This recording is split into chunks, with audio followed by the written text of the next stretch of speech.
Hey everybody, it's Friday and I'm tired. I'm back in our nation's capital. It's been a lot of driving. We're going to talk about some sports algorithms really fast because I have a busy day already after this. So let's talk about football from last night. We're going to talk about NBA preseason games. We're going to talk about NHL as well, hockey yesterday and today. And if you want baseball and baseball playoffs, following baseball, Carlos is doing that. Carlos can comment in here. You can contact Carlos. He's been sending that out still. So there's still baseball playoffs. So we do that. I don't do it because, as you can see, I have a lot on my plate and I can't handle baseball right now on top of everything else. But let's talk about football. So, it's fun working with the algorithm and getting this like objective view of the game. So what happened in this game was it is two bad teams, right? Bad team versus bad team. And even the projected winner flipped around throughout the week with the injury report. But I want to talk about our alternate projected scores because they're really important. They take into account defensive percentages of injuries. And you could see that both of these teams were not injured much at all. And what this alternate projected score thing does is it will reduce the score that's here when both teams have healthy defenses. Anything below 20% injured, it will probably lower the score. And if they're over 20% injured, I think, what's the formula say? It's 20% injured. If they're over that, then it will increase their score. And we can toggle this amount in the formula because early in the season, you'd expect lower percentage of injuries, but not necessarily. But anyway, point is this one is probably going to be the better one when there's significant injuries in either direction on the defense. So what happened in this awful game was you got two teams that don't know how to win. And even though this predicts an over in the main score at a magnifier of 5, this predicts an under, okay, because the defenses are healthy. And watch this, 2.8. You bring this magnifier way down because it's a Thursday night and they're tired and they can't do anything.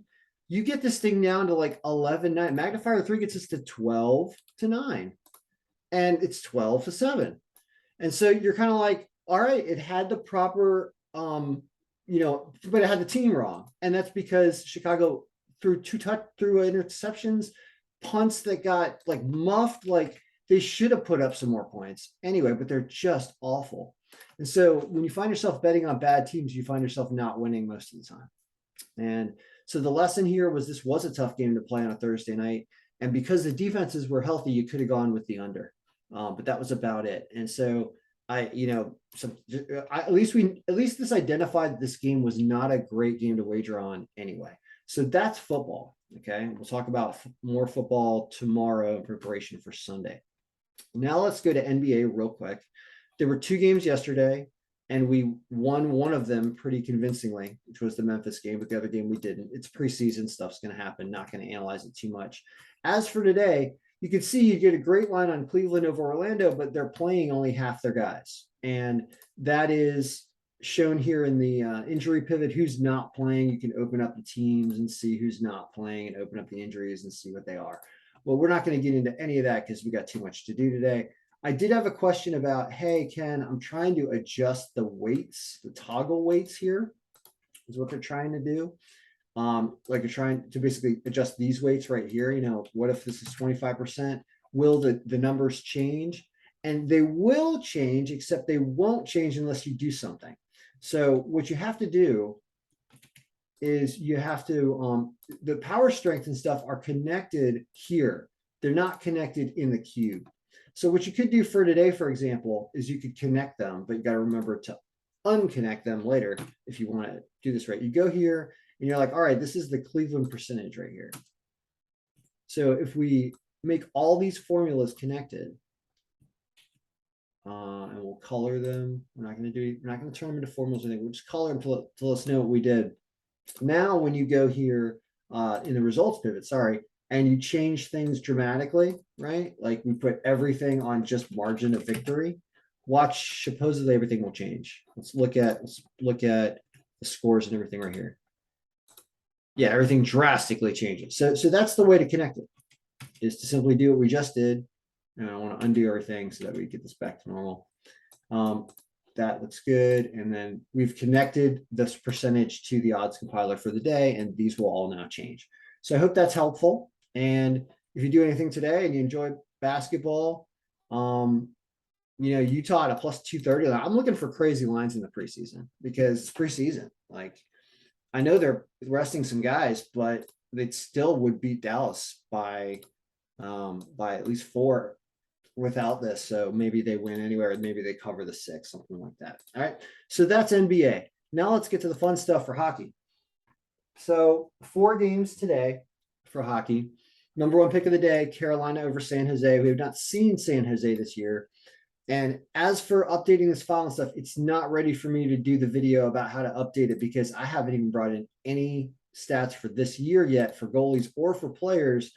I do for injuries, and I've tried to resort the players on the proper teams, and they should be on the right teams. So there's a lot that it's doing correct, but it's not ready to update yet because if we bring in current season stats, we're going to get a bunch of people with zeros, and we're going to get teams that haven't played. And something like this, where I believe San Jose has not played a game yet this season, it would do something crazy, ridiculous, even worse than this because they wouldn't really be in here properly. So we're going to keep going with last year's stats till every team has, I think, 2 games, and that'll happen sometime next week.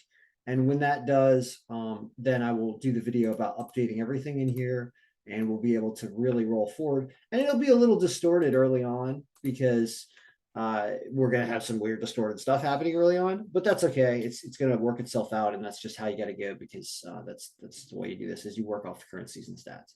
Next today, based on last year, Carolina at only minus 200 says they crush it. Second pick of the day, Rangers playing again. They beat up on Minnesota yesterday, but today Halak is going and not Shesterkin, probably, if that's what the goaltender situation. It's not confirmed yet, but it's probable. I'd rather they go with Shesterkin, just keep playing him. He's a goalie, he wants to play, right? But you can see this a much closer game, and they're a 2-pick, and they're an underdog because they're a good team. So I see goals in this game based. I don't know if Winnipeg's going to score any, but probably because it's Halak and not Shesterkin.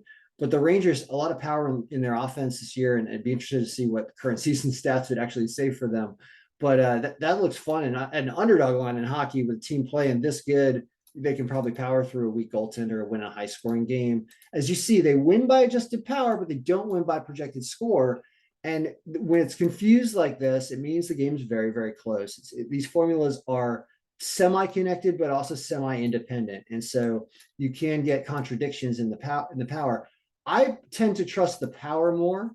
And then there's another thing that opens up that I'll show when we get this thing functional about how the team is streaking. You can see the Rangers are streaking, and it gives the Rangers. I'll actually leave this open right now. Why not? Even though it's not right. It's a little helpful. It shows the Rangers are streaking this season, and Winnipeg hasn't played a game, I think, or maybe they played one and they lost. Point is, this is kind of interesting to look at as we start to mature and get stats in here. Other games we got to deal with. A really close game between Montreal and Detroit. This is a fascinating game. I want to watch this. They're going with Jake Allen probably again after he wins, right? St. Louis is man, he's awesome. And I feel like Detroit is better. And Ville Husso is a good goaltender. It predicts. Notice the scores go down a little bit here with this. From a little bit from 7.8 to 7.5. I don't think there are going to be a ton of goals in this game, actually. I think Saint's going to play a fairly defensive and strong game, and he's building his team. And Ville Husso is a good goaltender with Detroit, and Detroit actually is a little better this year. It's going to be a very close game, I think, and I'm probably going to take it under here. I don't know. I'm fighting with the algorithm. Don't listen to me. Tampa Bay and Columbus is 5-2 Tampa Bay. Daniil Tarasov does not have a great rating. The line's not as good as it's about the same as Carolina, but Carolina has a much stronger rating here. So Carolina really is the number 1 pick of the day. I want to talk about yesterday for a second. I did bet some games yesterday, and I didn't win, but I also had some good things happen here. So yesterday is really helpful when you start to take away things like bad team versus bad team rule games. What I call that bad team versus bad team rule is a really important rule in wagering because teams that don't know how to win don't find ways to win. So when you have to bet on someone to win, you want a team that knows how to win. So it's almost like bad team versus bad team almost should basically, you should not be picking winners in these games. You can pick other things like goals sometimes based on goaltenders and things like that. But I really want to discuss that because you have a loss here, but it's not a bet. I didn't bet a winner in this game. I bet Ottawa team goals and they didn't get there. But it's knows you don't bet it. So this game, whatever, right? Bad team. Here you go. I guess Jersey is not good, or Philadelphia somehow played better. This hurt. We did hit the over in this game. I put the over in this game, but Jersey did not win. That sucked because they were one of the teams I thought was really going to win yesterday. So I'm now not sold on whether or not Jersey actually is a decent team this year. Arizona, this game, perfect. 6-2, 6-2. I, of course, stayed away from it, didn't make a single bet on the game. Algorithm is spot on and predicts the exact score. We should definitely keep track of how many games per day that the algorithm matches the exact score. It's pretty amazing. It did at least one the day before this, and I think it did one on this day. Here, Lindgren does play a good game. I watched and listened to a lot of this game, and Lindgren is a good goaltender. Cap's just not awake on defense a lot, and Samsonov lets in a weak one, I think, in the first period. So the Caps were actually ahead 2-1 and then blew it. You can see that it was a close game, and Washington plus 1.5 does win. So that was a winner. I didn't play it, should have. When you get a plus 170 line on something like that. The under comes in, under 6, I guess, would come in, but they didn't get an empty net. And there was a power play late. A lot of Caps just couldn't put it away. So close, but no cigar on that one. Florida winner, 5-3, 3-1, right? 5-1, 5-2, ends up being 3-1. So pretty good. Good goaltending matchup. I guess that was a good game. I watched it. It was pretty scoreless until late. Rangers, big winner, big underdog winner.